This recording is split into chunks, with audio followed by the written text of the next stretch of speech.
What's happening, everybody? This is Hayden Adams with A Designer Who Codes.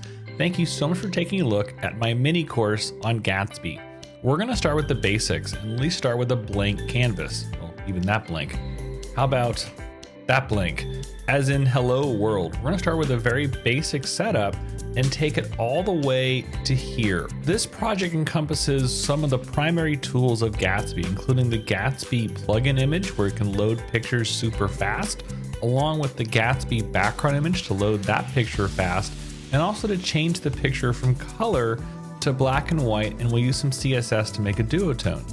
Along the way, we'll also use React Bootstrap to make this 100% responsive, and we'll also bring in the React Font Awesome icons as well to build into your project. This course is designed to go over the basics of how Gatsby works, and I want you left with a tool and project that you can use on your own. So with that, let's get started.